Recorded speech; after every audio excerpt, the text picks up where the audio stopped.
दोस्तों, मंजिल मिले ना मिले ये तो मुकद्दर की बात है। मंजिल मिले ना मिले ये तो मुकद्दर की बात है। हम कोशिश भी ना करें ये तो गलत बात है। तो चलिए दोस्तों, राधे राधे, स्वागत है एक बार फिर से हमारे YouTube चैनल प्रयास एक संकल्प में। आज हम लेकर आए हैं क्लास 10th के सोशल साइंस के ज्योग्राफी के कुछ टॉप मोस्ट क्वेश्चन जो आपके एग्जाम पॉइंट ऑफ व्यू से बहुत ही इंपॉर्टेंट होने वाले हैं। तो जल्दी से जुड़ जाइए हमारे साथ और चलिए देखते हैं आज हमारे ज्योग्राफी के इस क्वेश्चंस को। तो आज का हमारा जो सबसे पहला क्वेश्चन है वो है कि पंजाब में भूमि निम्नीकरण का मुख्य कारण क्या है। दोस्तों, ये चैप्टर कृषि से रिलेटेड चैप्टर है, आपका चौथा चैप्टर जो आपका ज्योग्राफी का है एग्रीकल्चर, उससे रिलेटेड क्वेश्चन है कि पंजाब में भूमि निम्नीकरण की समस्या जो आए दिन हमें देखने को मिल रही है उसका सबसे मुख्य कारण क्या है। तो आपको पता होगा कि पंजाब में जो भूमि निम्नीकरण की मुख्य समस्या है वो अति सिंचाई के कारण है। वहां पर बहुत अधिक ज्यादा सिंचाई की जा रही है जिसके कारण भूमि निम्नीकरण की समस्या वहां पर उत्पन्न हो चुकी है। चलते हैं हम अपने नेक्स्ट क्वेश्चन की ओर। सोपानी कृषि कहां प्रचलित है। बहुत सारी कृषि के बारे में आपको झूम कृषि के बारे में पढ़ना है, कर्तन धान प्रणाली के बारे में पढ़ना है, सीढ़ीदार कृषि के बारे में पढ़ना है, पर्वतीय कृषि के बारे में पढ़ना है। उसी में से क्वेश्चन है कि सोपानी कृषि कहां प्रचलित है। तो दोस्तों, सोपानी कृषि हमारे देश के उत्तराखंड राज्य में बहुत अधिक प्रचलित है। इसका आंसर आप याद रखेंगे कि उत्तराखंड में सोपानी कृषि बहुत प्रचलित है।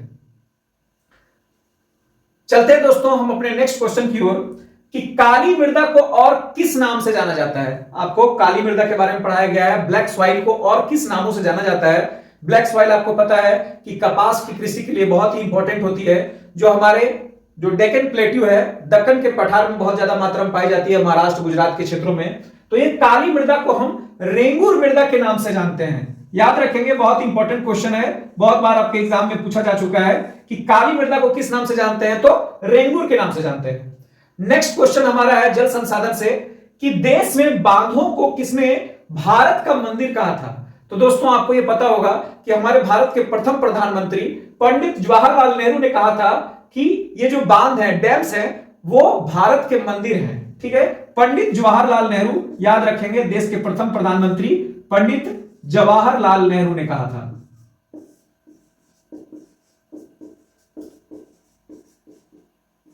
चलते हैं अपने नेक्स्ट क्वेश्चन की ओर कि समुद्री क्षेत्र में राजनीतिक सीमा के कितने किलोमीटर क्षेत्र तक राष्ट्रीय संपदा निहित है। हमको पता है कि हमारी जो राष्ट्रीय संसाधन है वो कहां तक होते हैं। तो आप याद रखेंगे कि समुद्री सीमा में 19.2 किलोमीटर तक जो समुद्री सीमा के अंतर्गत जो संपत्ति होती है वो राष्ट्रीय संपदा के अंतर्गत आती है, 19.2 किलोमीटर। तो चलते हैं दोस्तों अपने नेक्स्ट क्वेश्चन की ओर। नेक्स्ट क्वेश्चन है कि पृथ्वी सम्मेलन कब और कहां हुई थी। आपको पता है कि पृथ्वी सम्मेलन जो हुआ था वो 22 अप्रैल 1992 को 1992 को ब्राजील के रियो डी जेनेरो में हुआ था। रियो डी जेनेरो ब्राजील का शहर है, रियो डी जेनेरो, वहीं पर पृथ्वी सम्मेलन का आयोजन हुआ था जहां पर पृथ्वी पर बढ़ते हुए पॉल्यूशन के बारे में चर्चा की गई थी। नेक्स्ट क्वेश्चन हमारा है कि किस उद्योग में बॉक्साइट का उपयोग कच्चे माल के रूप में होता है। तो दोस्तों, आपको पता होगा कि बॉक्साइट जो है वो एल्युमिनियम का एक ओर है, एल्युमिनियम का अयस्क है। तो एल्युमिनियम उद्योग में इसका प्रयोग होता है।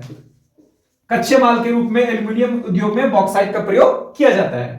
नेक्स्ट क्वेश्चन है हमारा कि भारत में सबसे पहला सीमेंट कारखाना कहां लगा था। तो याद रखेंगे दोस्तों कि इंडिया में सबसे पहले जो सीमेंट का फैक्ट्री था वो चेन्नई में लगा था।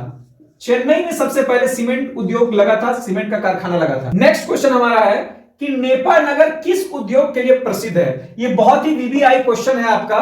नेपा नगर जो है वो अखबारी कागज के लिए फेमस है। अखबार के जो कागज आप देखते हैं वो अखबारी कागज जो है वो सबसे ज्यादा जो बनते हैं वो नेपा नगर में बनते हैं। याद रखेंगे, अखबारी कागज के लिए हमारा नेपा नगर काफी फेमस है। हमारा नेक्स्ट क्वेश्चन है कि भोपाल त्रासदी में किस गैस का रिसाव हुआ था। आपको पता है कि 1984 में जो भोपाल गैस त्रासदी हुई थी उसमें कई लोगों की जान गई थी और उसके पीछे जो सबसे मुख्य जो हानिकारक गैस वहां से निकली थी वो थी मिथाइल आइसोसाइनाइड। बहुत ही जहरीली गैस होती है ये। मिथाइल आइसोसाइनाइड के कारण कई लोगों की जाने गई थी। आइसोसाइनाइड, याद रखेंगे दोस्तों, मिथाइल आइसोसाइनाइड भोपाल गैस त्रासदी में निकलने वाली सबसे जहरीली गैस थी। तो चलते हैं दोस्तों अपने नेक्स्ट क्वेश्चन की ओर। हमारा अगला क्वेश्चन है कि मुंबई हाई क्यों प्रसिद्ध है। तो आपको पता होगा कि मुंबई हाई जो है वो समुद्र में है और ये खनिज तेल के लिए प्रसिद्ध है। यहां से पेट्रोलियम निकलता है हमारे देश में, तो खनिज तेल के लिए हमारा मुंबई बहुत प्रसिद्ध है। अगला क्वेश्चन है हमारा कि भाखड़ा नांगल परियोजना किस नदी पर स्थित है। तो दोस्तों आपको ये याद होगा कि भाखड़ा नांगल जो परियोजना है वो सतलज नदी पर है। किस नदी पे? तो सतलज नदी। भाखड़ा नांगल परियोजना हमारा सतलज नदी पर स्थित है। अगला क्वेश्चन है कि यूरेनियम का प्रमुख उत्पादक स्थल। यूरेनियम जो आपको पता है कि परमाणु ऊर्जा के लिए या एटम बम बनाने के लिए बहुत ही इंपॉर्टेंट माना जाता है, तो यूरेनियम का जो सबसे ज्यादा उत्पादन होता है वो भारत के झारखंड राज्य में, हमारे झारखंड राज्य में जादूगोड़ा के खान से होता है। याद रखेंगे कि जादूगोड़ा सबसे ज्यादा यूरेनियम प्रोड्यूस करने वाला जगह है, जादूगोड़ा। नेक्स्ट क्वेश्चन है हमारा कि बांधवगढ़ राष्ट्रीय उद्यान कहां पर स्थित है। इंपॉर्टेंट, बहुत सारे राष्ट्रीय उद्यान से आपके क्वेश्चंस आ सकते हैं। आप जितने भी बुक्स में आपके राष्ट्रीय उद्यान है उन्हें एक बार जरूर आप देख लेंगे।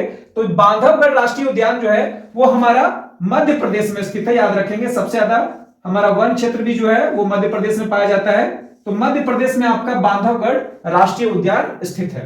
अगला क्वेश्चन है कि भारत की सबसे ऊंची सड़क कहां है। तो याद रखेंगे दोस्तों, जो भारत की सबसे ऊंची सड़क है वो लेह, जो लेह लद्दाख का एरिया है वहां पर लेह में भारत की अभी सबसे ऊंची सड़क बनाई गई है। याद रखेंगे लेह में। नेक्स्ट क्वेश्चन है हमारा कि राष्ट्रीय राजमार्गों का निर्माण और रखरखाव कौन सी संस्था करती है। जो हमारे नेशनल हाईवेज हैं, तो नेशनल हाईवे को बनाने का काम NHAI, national highway authority of India की होती है। तो इसका निर्माण कार्य और इसका जो रखरखाव होता है वो NHAI, national highway authority of India, इसका रखरखाव तथा निर्माण करती है। चलते हैं अपने अगले क्वेश्चन की ओर कि कौन से दो स्थान पूर्वी एवं पश्चिमी गलियारे से जुड़े हुए हैं। तो याद रखिएगा पूर्वी पश्चिमी गलियारा और उत्तरी दक्षिणी गलियारा एक बार जरूर देख लीजिएगा, ये क्वेश्चन आपका मैप में भी आ सकता है। तो हमारा पूर्वी और पश्चिमी गलियारा जो है वो सिलचर से पोरबंदर तक जुड़ा हुआ है। याद रखेंगे सिलचर से पोरबंदर, सिलचर से पोरबंदर तक जुड़ा हुआ है हमारा पूर्वी पश्चिमी गलियारा, जो अरुणाचल प्रदेश से गुजरात तक को जोड़ता है। तो दोस्तों हम नेक्स्ट क्वेश्चन की ओर चलते हैं। हमारा नेक्स्ट क्वेश्चन है कि ज्वारीय ऊर्जा किस प्रकार का संसाधन है। तो दोस्तों याद रखिएगा कि जो टाइडल एनर्जी है, ज्वारीय ऊर्जा है, वह पुनः पूर्ति योग्य संसाधन है। पुनः पूर्ति योग्य संसाधन इसे कहा जाता है क्योंकि एक बार इस्तेमाल करने के बाद इसका दोबारा उपयोग हम लोग कर सकते हैं, इसलिए इसे पुनः पूर्ति योग्य संसाधन कहा जाता है। हमारा अगला क्वेश्चन है कि मुंबई के अंतरराष्ट्रीय हवाई पत्तन या हवाई अड्डे का नाम क्या है। तो याद रखिएगा दोस्तों कि जो मुंबई में इंटरनेशनल एयरपोर्ट है उसका नाम है छत्रपति शिवाजी टर्मिनल, छत्रपति शिवाजी अंतरराष्ट्रीय एयरपोर्ट, छत्रपति शिवाजी पत्तन उसका नाम है, एयरपोर्ट उसका नाम है, अंतरराष्ट्रीय पत्तन है वो छत्रपति शिवाजी इंटरनेशनल एयरपोर्ट। आप याद रखिएगा हमारे देश में 4 महानगर हैं, स्वर्णिम चतुर्भुज जिन 4 महानगरों को जोड़ती है वह है दिल्ली, कलकत्ता, चेन्नई और हमारा मुंबई। और इन चारों महानगरों में बहुत ही बड़े बड़े इंटरनेशनल एयरपोर्ट हैं जो बहुत ही इंपॉर्टेंट है आपके एग्जाम पॉइंट ऑफ व्यू से। मुंबई में छत्रपति शिवाजी से याद रखने का एक बड़ा ही बेसिक सा ट्रिक है कि मुंबई के सबसे महानतम मराठा सम्राट जो हुए हैं वो छत्रपति शिवाजी थे, तो उनके नाम पर वहां छत्रपति शिवाजी टर्मिनल है। दिल्ली में प्रधानमंत्री, पूर्व प्रधानमंत्री इंदिरा गांधी के नाम पर IGT, Indira Gandhi international airport है। और जो हमारे पश्चिम बंगाल के कोलकाता के हमारे महानतम स्वतंत्रता सेनानी सुभाष चंद्र बोस जी के नाम पर वहां पर सुभाष चंद्र बोस अंतरराष्ट्रीय एयरपोर्ट है। और साउथ इंडिया चेन्नई में हमारा अन्नामलाई इंटरनेशनल एयरपोर्ट है। तो आप इसे चारों एयरपोर्ट को आप याद रखेंगे। हमारा अगला क्वेश्चन है कि चावल के उत्पादन में सबसे अग्रणी राज्य कौन सा है। तो दोस्तों याद रखिएगा चावल की जब बात आती है तो चावल में सबसे जो हमारा अग्रणी राज्य है वह हमारा पश्चिम बंगाल है। जूट उत्पादन में भी ये सबसे आगे है। याद रखिएगा पश्चिम बंगाल हमारे चावल के उत्पादन में सबसे अग्रणी राज्य है।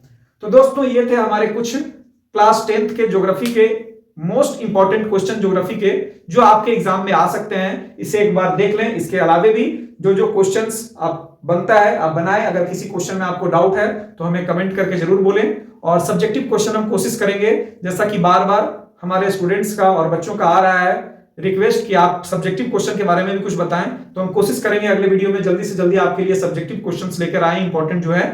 तब तक अगर आपको और किसी सब्जेक्ट में डाउट होता है तो आप कमेंट करके अवश्य बताएं और हमारे चैनल को जितना जल्दी हो सके आप सब्सक्राइब कर लीजिए, क्योंकि आने वाले जितने भी वीडियो हैं आपको सारे इस चैनल के माध्यम से मिलेंगे, जो आपके एग्जाम के लिए बहुत ही इंपॉर्टेंट होने वाले हैं। तो आप हमारे चैनल प्रयास एक संकल्प को सब्सक्राइब करें, हमारे वीडियोस को ज्यादा से ज्यादा आप लाइक करें और शेयर करके उन बच्चों तक पहुंचाने का कोशिश करें जिन बच्चों का एग्जाम चल रहा है। हमारे फेसबुक पेज को फॉलो करना ना भूलें। तब तक के लिए धन्यवाद, मिलते हैं अगले वीडियो में।